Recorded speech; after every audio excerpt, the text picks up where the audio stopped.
Bien, reitero los buenos días a todos. Damos continuidad a la sesión de la mañana del workshop de Filosofía del Derecho Privado acá en la Universidad de Girona. En la segunda posición tenemos a Alex Vargas Tinoco, abogado, egresado de la Universidad del Externado de Colombia, es especialista en responsabilidad y daño resarcible por la misma universidad. A su vez, es máster en Derecho de Daños por la Universidad de Girona y actualmente se desempeña como estudiante de doctorado en Derecho en esta casa de estudios e investigador de la Cátedra de Cultura Jurídica.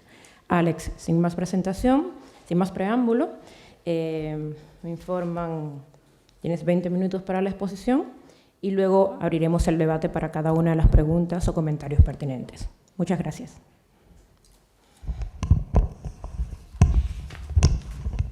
Gracias, Emma, por la presentación. Gracias también a la Cátedra de Cultura Jurídica, a Jordi, a Diego, en especial por haber perseverado, digamos, en esta organización de este workshop que comenzó hace ya 4 años en el aula Seminari 2, en una clase de justicia correctiva, y que, bueno, acá ha crecido un montón y es un orgullo ver cómo ha progresado. Lo que vengo a presentar hoy es una idea que hace parte de la investigación doctoral que estoy desarrollando en Girona, que básicamente consiste en que ciertas respuestas jurídicas ante el daño están comprometidas con cierto tipo de razones que están en juego en una interacción dañosa injusta. La implementación de este tipo de respuestas jurídicas refuerza una determinada idea de respeto que más adelante especificaré cuál es. Cuando hablamos de razones, en un sentido estricto, hablamos acerca de cánones de nuestra lógica deductiva o inductiva que nos permiten llegar a conclusiones o tener elementos de juicios acerca de lo que debemos creer o cómo debemos comportarnos. El uso de razones en plural también coexiste con el uso de la razón en singular, ¿no? Que hace referencia a esta capacidad que tenemos los seres libres para acceder a principios que guían nuestra conducta o a la moralidad, ¿no? En los términos kantianos como fue expuesto. Pero las razones, digamos, que tienen el efecto, nos permiten justificar, y como decía antes, nos permiten justificar nuestras creencias o nuestros comportamientos. Cuando justificamos nuestras creencias y reflexionamos acerca de lo que debemos creer de los estados del mundo, pues hablamos de un razonamiento teórico, mientras que cuando hacemos referencia a la reflexión acerca de nuestras intenciones, de nuestra conducta, de cómo interactuar con los demás o con el mundo, pues hablamos del razonamiento práctico. Es por eso que este razonamiento práctico, digamos, tiene un especial o ha cobrado un interés especial en las teorías de la moralidad y del derecho, porque evidentemente es allí donde se debate acerca de cómo cumplir nuestros derechos y nuestras obligaciones. Pero cuando nosotros nos preguntamos acerca de las razones que están comprometidas en un injusto dañoso, digamos que es inevitable llegar al concepto de autonomía. Y en la autonomía uno encuentra, digamos, dos perspectivas o dos aproximaciones.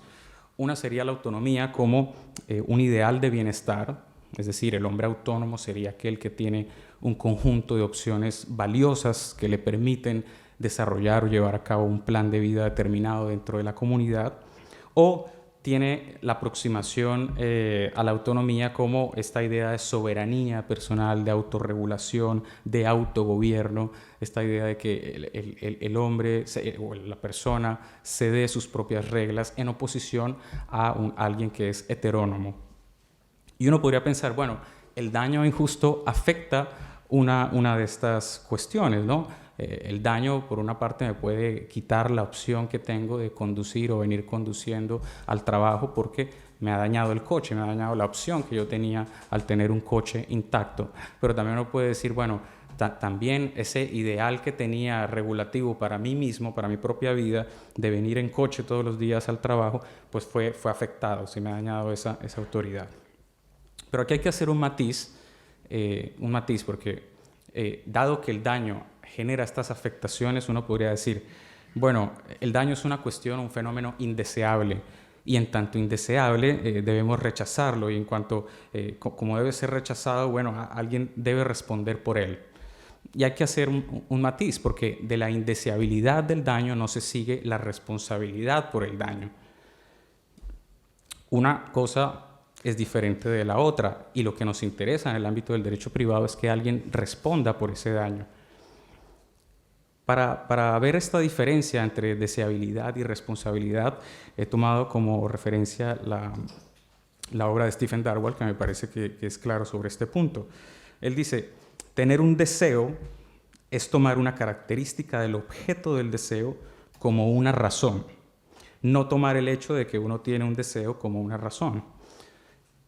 En este sentido, lo que se toma como una razón es una característica del objeto, pero el objeto como tal, como un estado del mundo, no nos puede responsabilizar por nada, no puede emitir juicios, no puede decir, oye, haz algo al respecto. En este sentido, Darwall dice que desear tiene más que ver con nuestro razonamiento teórico que con el razonamiento práctico. Esto no quiere decir que el deseo no nos lleve o no nos conduzca a razones prácticas. De hecho, el deseo es una forma de acceder a razones prácticas, a razones para actuar. Por otra parte, o por el contrario, cuando efectuamos demandas o exigencias los unos a los otros, realmente lo que pretendemos es darnos razones para actuar, que son relativas a la gente y no relativas a un estado del mundo determinado, a un estado de cosas. De hecho, tratamos de dar una razón que es independiente, incondicional, presuntivamente categórica respecto de que algo debe ser hecho, independientemente, repito, del valor de un estado de cosas determinado. Cuando damos o cuando hacemos una demanda o un reclamo unos a otros, no pretendemos dar una razón a quien le dirigimos esa demanda que esté basada en ese estado de cosas o en el valor de un estado de cosas.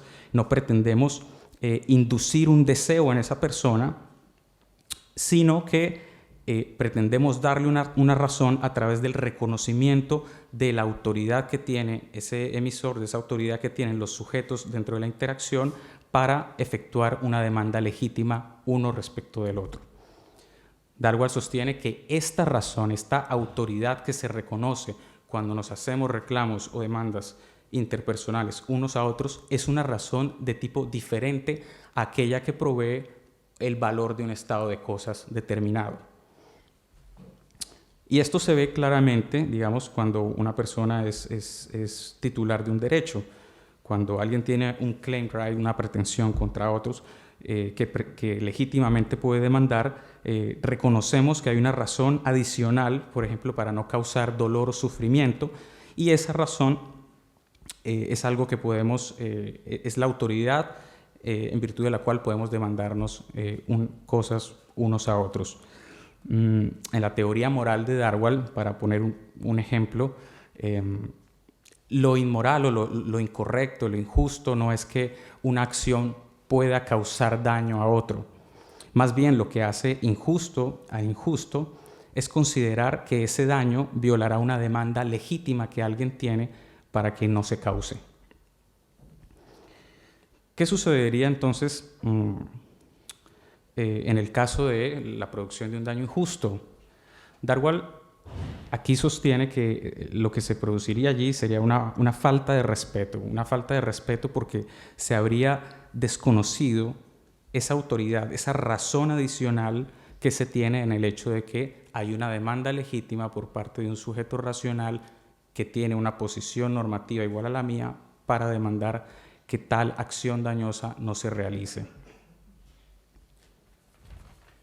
Este tipo de respeto es un respeto práctico, es un respeto que hace parte de lo que se entendería como observancia y que tiene que ver con la manera como nos conducimos, cómo nos comportamos.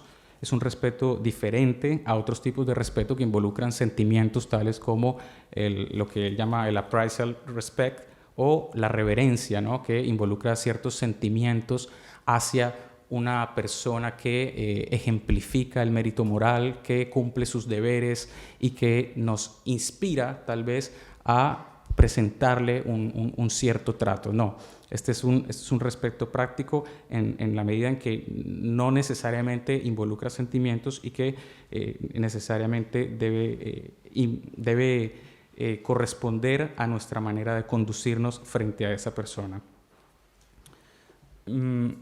Pero Darwin además distingue un tipo de respeto especial, digamos, para reconocer esta autoridad que les he comentado, esta posición normativa del sujeto, esta autoridad como individuo para demandar algo de otro.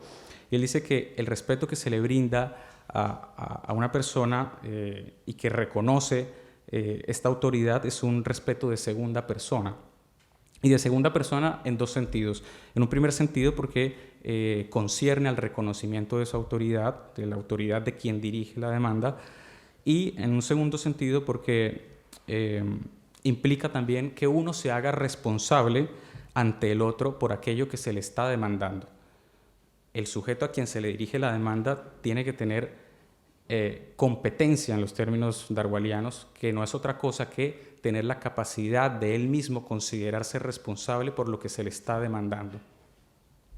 Pero esta consideración, esta responsabilización que el sujeto puede hacer sobre sí, también requeriría cierta actitud, reciprocar esa demanda de algún modo. Y él dice, bueno, esto implicaría una actitud hacia él, voltear la cara, mirarle a los ojos, estar frente a frente a él y decir, verse en los ojos de él y considerarse que el otro te está reconociendo como sujeto racional recíprocamente. Esto presenta obviamente un argumento en pro de los remedios o de las respuestas jurídicas bipolares o bilaterales. Diego Papagiannis tiene un paper del año pasado acerca del valor de la justicia correctiva y plantea que esta idea de una posición normativa igual para demandarnos respeto unos a otros es un buen argumento para que se implementen remedios bilaterales en el derecho de daños. Y asimismo considera Diego que tener en cuenta esta posición normativa hace que los remedios en el derecho de daños no se limiten solamente a la indemnización, al pago de una suma de dinero, sino también a otros remedios, digamos, serían menos convencionales o poco ortodoxos en la práctica jurídica, tales como las disculpas, los compromisos de no repetición del daño y las medidas que honren o hagan, rindan honor a la persona. Yo considero que se puede decir algo más al respecto, porque la afirmación de que la indemnización sería solo una parte de las respuestas jurídicas tiene que de alguna forma enfrentar el reto de decir por qué está justificado implementar otras medidas no pecuniarias como respuesta al injusto dañoso que se ha producido. ¿Qué no alcanza a hacer la indemnización? ¿Cuál es aquella falencia que evidenciamos que hace que se necesiten otro tipo de respuestas? Mi intuición va dirigida a pensar de que hay respuestas que están destinadas a la recreación de un estado de cosas determinado, al valor de cierto estado de cosas. Esas respuestas, digamos, tienen un sentido reparador directo que pretenden, digamos, a través del pago de una suma de dinero o no, o sea, pueden ser respuestas pecuniarias o no pecuniarias, que pretenden recrear el estado de cosas anterior en el que se encontraba la víctima, antes del injusto, suplir los fines que le fueron truncados o los medios que le fueron eliminados a través de la acción de la interacción injusta. En cambio, hay otros remedios que serían poco ortodoxos, que no serían, a mi juicio, remedios, sino más bien respuestas que apuntan al reconocimiento de una razón desatendida con el injusto dañoso. Ellos buscan reconocer que se ha dejado de atender una razón que es aquella vinculada a la autoridad del sujeto para efectuar demandas, vinculada a la posición normativa que él tiene como una persona igual para efectuar reclamos sobre mí. En este sentido tienen un propósito o reconocen de una forma directa el valor que tiene esa posición normativa como una cuestión que se debió haber preservado y que se debió haber respetado en primer lugar. Y en esa medida buscan enviar un mensaje a la comunidad en general y a la víctima misma de que el hecho fue un hecho injusto, de que no debió haber sucedido y que no debe volver a suceder.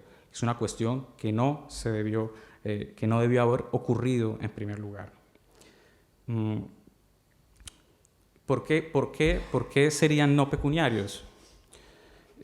Esto tiene una razón. Si antes dije que la razón vinculada a esa autoridad personal, a esa posición normativa, no tiene un análogo en un estado de cosas o en el valor de un estado de cosas, no tiene ningún sentido buscar proveer un estado de cosas que trate de sustituir aquello que no tiene un análogo en un estado de cosas. Esta razón lo que debe ser es reconocida, y lo que buscan estas respuestas es su reconocimiento, no tratar de sustituir o volver las cosas atrás. En ese sentido no son reparadoras. Hay una posición en Colombia que ha sido expuesta por Juan Carlos Henao, rector de la Universidad Externado, que dice que estas respuestas las interpreta como formas de reparación in natura. Esta posición a mí no me parece convincente, en el sentido en que la reparación in natura lo que busca es la preservación de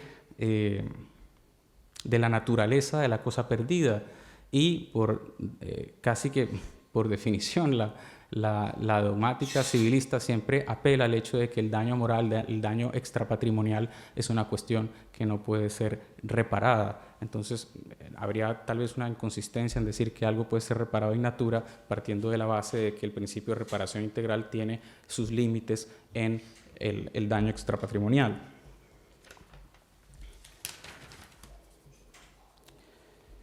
Estas medidas en este sentido estarían justificadas, o su implementación estaría justificada coetáneamente con la implementación de medidas reparadoras, porque son medidas que buscan el reconocimiento, pero buscan el reconocimiento de una forma más clara, creo yo, que lo que hace el dinero. Scott Hershowitz tal vez diría que el dinero envía el mensaje suficiente de que mis derechos valen y que esto no debió haber ocurrido, pero yo creo que el dinero, como una cuestión de cambio, como unidad de cambio, como lo es conceptualmente, creo que tiene esta carencia que puede ser suplida por estas medidas de reconocimiento. No quiere decir que la implementación de estas respuestas jurídicas no reparen nada. Pueden reparar algo, pueden reparar las relaciones del sujeto con la comunidad, con el dañador, pero esto es una cuestión que eventualmente puede suceder y que no se necesita para justificar su implementación. De esto, digamos que me gustaría proponer que este tipo de medidas no se implementen, no se deberían implementar en todos los asuntos, litigiosos, o en todos las hipótesis de causación de daño injusto. Yo diría que es preferible implementarlos en aquellos casos en los que el demandado ha mostrado, digamos, alguna desconsideración, algún desprecio por los derechos de su víctima, ¿no? En igual sentido, si estoy apelando a una demanda, a un reclamo que se hace de forma bipolar o bilateral entre las partes, también debería ser esta respuesta, debería conservar esa estructura bilateral, y debería también conservar, una claridad sobre el mensaje que se está transmitiendo a la víctima o a la comunidad. En todo caso, también atender a la voluntad de la víctima respecto de la mejor manera como ella cree que se puede ver reconocida en la persona del demandado. Ahora bien, he dicho, solo hablé de 3 respuestas jurídicas de las que Diego había hecho mención en su paper, pero hay un catálogo muy grande, ¿no?, de medidas no pecuniarias. En el ámbito del derecho internacional de los derechos humanos, por ejemplo, la resolución 60/147, hay un montón de medidas y de hecho muchas de ellas son conceptualmente muy dispersas. Este es el caso en especial de la satisfacción. Hay medidas que, a mi juicio, revuelven, involucran de manera lamentable cuestiones que apelan al derecho a la verdad con la reparación y el derecho a la justicia también con la reparación. Y yo creo que si escindimos, separamos estas cuestiones y planteamos un concepto completo de derecho a la verdad y de derecho a la justicia, nos queda que las satisfacciones terminan siendo básicamente medidas de disculpas o medidas de homenajes simbólicos o de conmemoración a la víctima del injusto. Y también nos quedamos con las medidas de no repetición que ciertos instrumentos internacionales llaman garantías de no repetición. Yo preferiría llamarlas medidas de prevención posteriores al injusto. Termino citando la sentencia C-344-344-2017 de la Corte Constitucional, que al respecto del derecho fundamental a la reparación integral dice: las medidas legislativas que delimiten el derecho a la reparación integral deben ser razonables y proporcionadas, al tiempo que no pueden afectar el núcleo esencial del derecho mismo, el que implica la posibilidad de reparar por medios pecuniarios y no pecuniarios todos los perjuicios que resulten probados independientemente de su denominación o calificación jurídica. Y añade más adelante, haciendo referencia al artículo 2341 del Código Civil colombiano, que es el eje para las indemnizaciones en el derecho nuestro, dice: desde el punto de vista constitucional, en lo relativo a los derechos de las víctimas, se supera la visión clásica de la reparación integral, entendida desde el derecho de las obligaciones como el reconocimiento de equivalentes pecuniarios al perjuicio causado, cuyo patrón para determinar dichos montos es el daño mismo. Me parece que si el derecho a la reparación es un derecho fundamental y la Corte le añade o dice que este es el contenido que debería tener, eso plantea evidentemente retos para la civilística, para la dogmática y para los teóricos del derecho de ver cómo encajan estas medidas o cómo encajarían, si encajan o no, dentro del derecho privado. Muchas gracias.